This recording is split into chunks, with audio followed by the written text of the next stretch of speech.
बिस्मिल्लाहिर्रहमानिर्रहीम। अस्सलाम वालेकुम। Welcome to the online class of physics second year.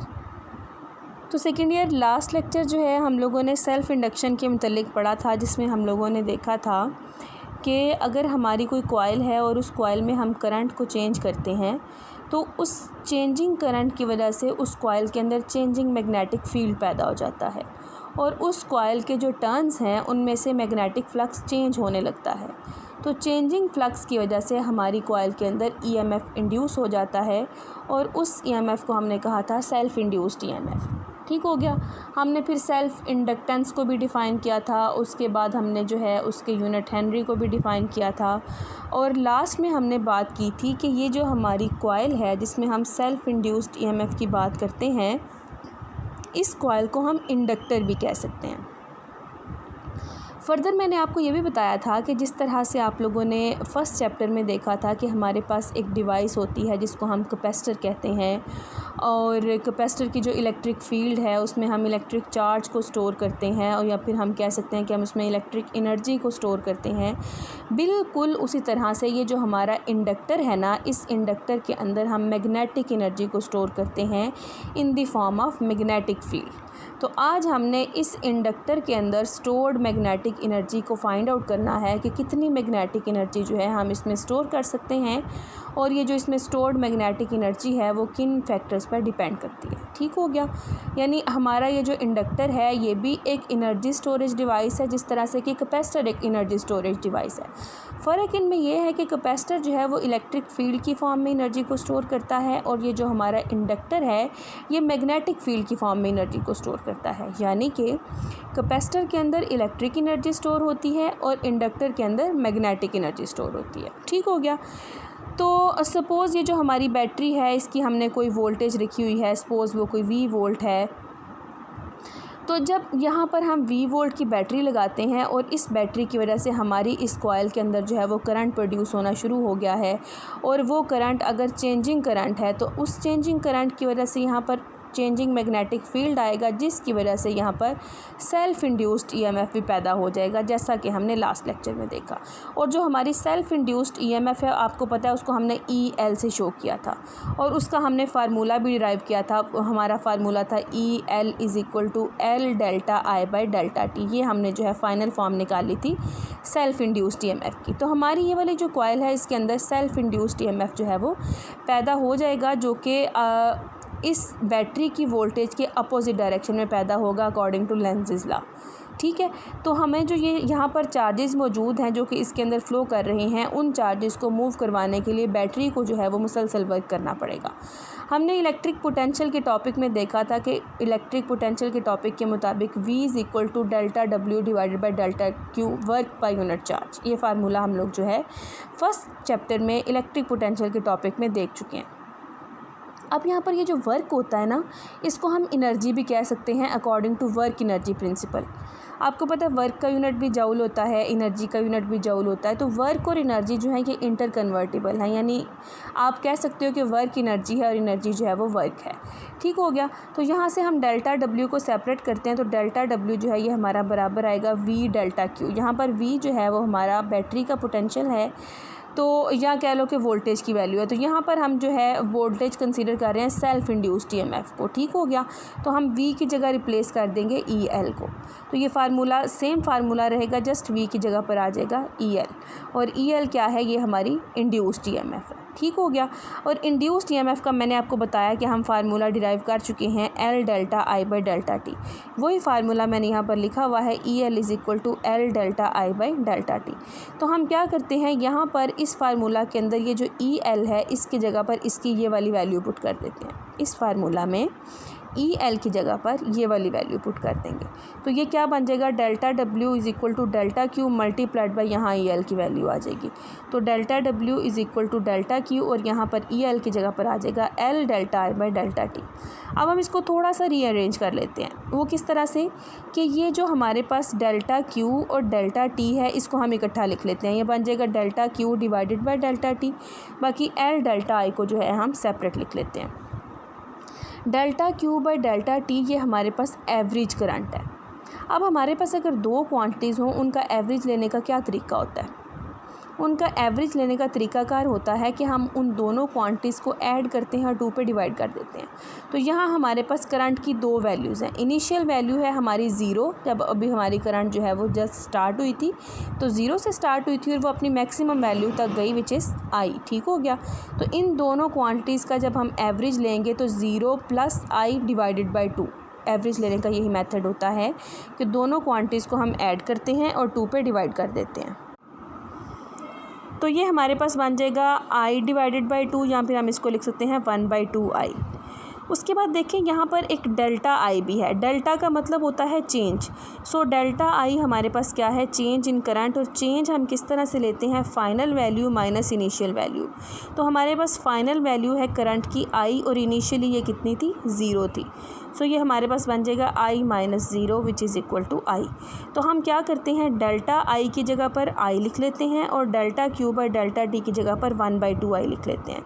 तो ये हमारे पास क्या बन जाएगा, w is equal to 1/2, delta Q by delta T की जगह पर i, l as it is, और डेल्टा i की जगह पर भी आ जाएगा i। ये वाला i और ये वाला i मिलकर बन जाएंगे i², और हमारे पास वर्क या w की वैल्यू आ जाएगी 1/2 li²। तो ये जो वर्क है ये एज अ पोटेंशियल एनर्जी जो है हमारी इस कॉइल के अंदर स्टोर हो रहा है, या फिर ये वो वाली एनर्जी है जिसको हमने फाइंड आउट करना था। तो मैग्नेटिक एनर्जी को हम यहाँ पर कह देते हैं UM, M फॉर मैग्नेटिक। तो U आमतौर पे हम पोटेंशियल एनर्जी के लिए इस्तेमाल करते हैं। तो UM जो है ये हमारे पास बराबर आ जाएगा 1/2 li²। यानी कि ये जो हमारी मैग्नेटिक एनर्जी है ये डिपेंड कर रही है कॉइल की सेल्फ इंडक्टेंस पे, और दूसरा जो है इस कॉइल में से फ़्लो करने वाले करंट पे। अब हम क्या करते हैं जी, इस एनर्जी स्टोर्ड का एक नया फार्मूला फाइंड आउट करने लगे, यानी इसी फार्मूला को हम थोड़ा सा मॉडिफाई करने लगे हैं और इसको हम मैग्नेटिक फील्ड की फॉर्म में जो है इसका फार्मूला निकालने लगे हैं। एनर्जी फाइंड आउट करेंगे अब हम in terms of magnetic field.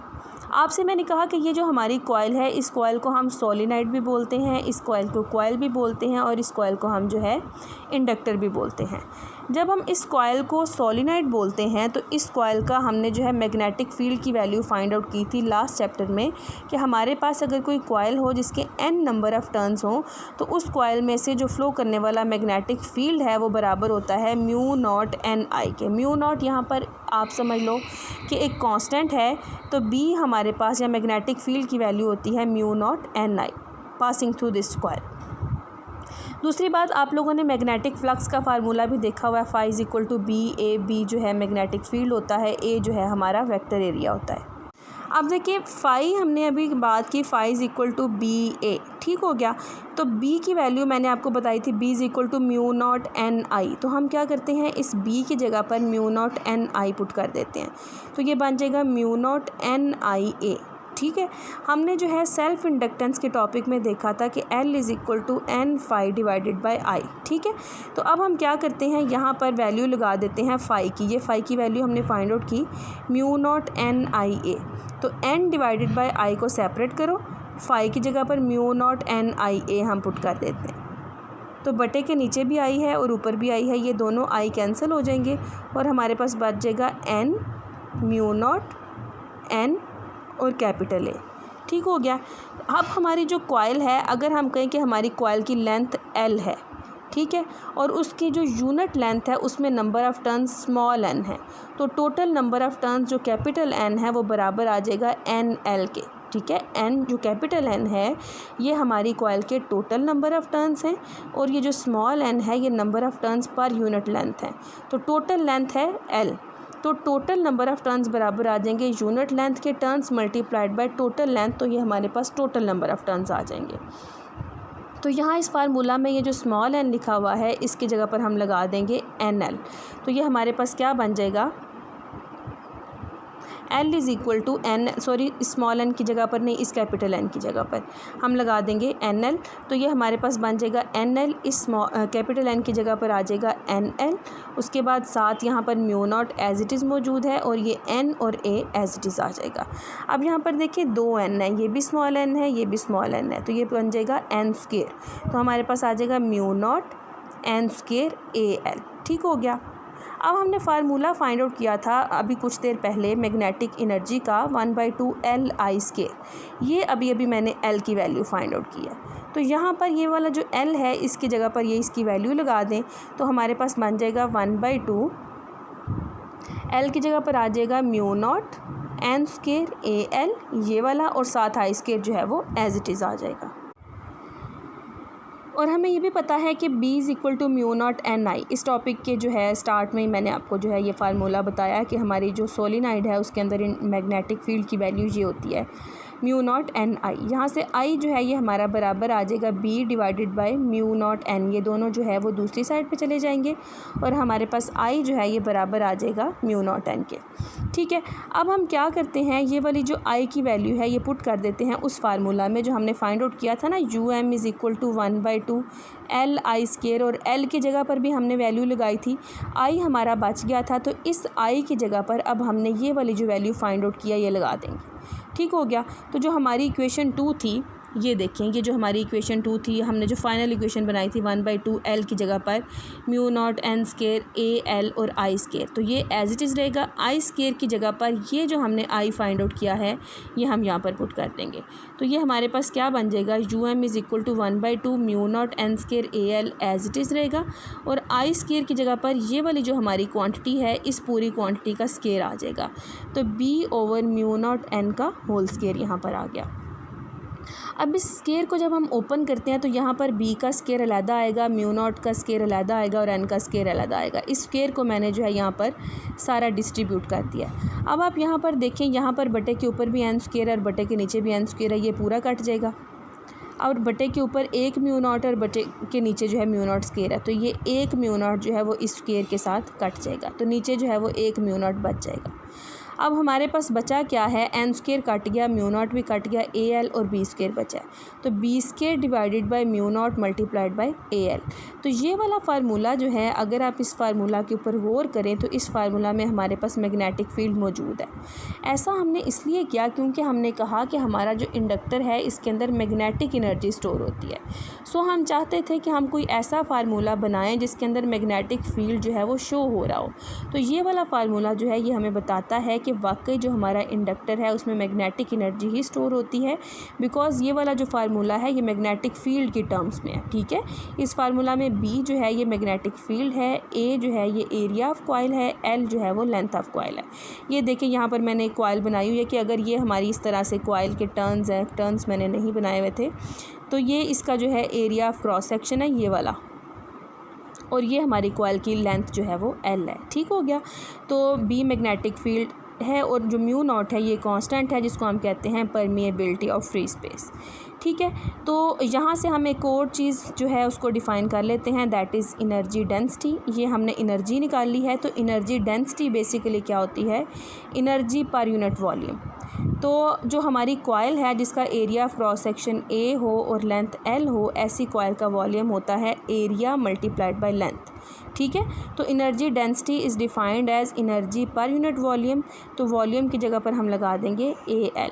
Energy को अभी हमने फाइंड आउट किया है 1/2 B²/μ0 AL। तो हम क्या करते हैं, यहाँ पर एनर्जी की जगह पर उसकी वैल्यू लगा देते हैं 1/2 B²/μ0 और साथ मौजूद है AL। यहाँ पर हमारे पास 1/AL जो मौजूद था उसको हमने एज इट इज़ लिख दिया। ये वाला AL जो है इस AL के साथ कट जाएगा और UM जो है ये हमारा बराबर आ जाएगा 1/2 B²/μ0। तो ये जो हमारे पास फार्मूला आया है इसको हम कहते हैं एनर्जी डेंसिटी, या फिर हम इसको कह सकते हैं मैग्नेटिक एनर्जी डेंसिटी। ठीक हो गया। तो ये था आपका आज का टॉपिक जिसमें हम लोगों ने देखा कि हमारा जो इंडक्टर है या जिसको हम कॉइल कहते हैं या जिसको हम सोलिनाइड भी बोल सकते हैं, इसके अंदर एनर्जी स्टोर होती है जो कि मैग्नेटिक एनर्जी होती है और मैग्नेटिक फील्ड की फॉर्म में होती है। और ये एनर्जी तब तक इस इंडक्टर के अंदर स्टोर रहती है जब तक इसमें जो है करंट फ्लो करता रहता है या करंट चेंज होता रहता है। ठीक है, चेंजिंग करंट की वजह से यहाँ पर चेंजिंग मैग्नेटिक फील्ड पैदा होता रहता है और जो है हमारा जब तक मैग्नेटिक फील्ड मौजूद रहेगा हमारे इंडक्टर के अंदर मैग्नेटिक एनर्जी स्टोर्ड रहेगी, और मैग्नेटिक एनर्जी का जो हमारे पास मेन फार्मूला है या बेसिक फार्मूला है दैट इज़ 1/2 LI², यानी जो हमारी मैग्नेटिक स्टोर्ड एनर्जी है वो self inductance of the coil और करंट ऑफ द कॉइल पर डिपेंड करती है। और उसके बाद हम लोगों ने क्या किया, इस फार्मूला को थोड़ा सा हमने मॉडिफाई किया और हमने इसमें कुछ मज़ीद चीज़ें ऐड करके इसकी एक नई फॉर्म बनाई, जिस फॉर्म में हमने मैग्नेटिक फील्ड को भी इसके अंदर इंट्रोड्यूस करवाया कि क्योंकि हमने ये कहा कि हम ये कहते हैं कि हमारा ये जो इंडक्टर है इसके अंदर मैग्नेटिक एनर्जी स्टोर होती है। सो इस फार्मूला ने हमें बता दिया कि वाकई इसमें जो है मैग्नेटिक एनर्जी स्टोर होती है। एंड एट द एंड हम लोगों ने जो है एनर्जी डेंसिटी फाइंड आउट की। एनर्जी डेंसिटी सिंपली क्या है, एनर्जी पर यूनिट वॉल्यूम, और हमने क्या किया, इस एनर्जी के फार्मूला को सिंपली वॉल्यूम से डिवाइड किया, तो ये हमारे पास एनर्जी डेंसिटी का फार्मूला आया जिसको हम मैग्नेटिक एनर्जी डेंसिटी कहते हैं। चलें जी, आपसे मुलाकात होगी नेक्स्ट लेक्चर में। अल्लाह हाफिज़।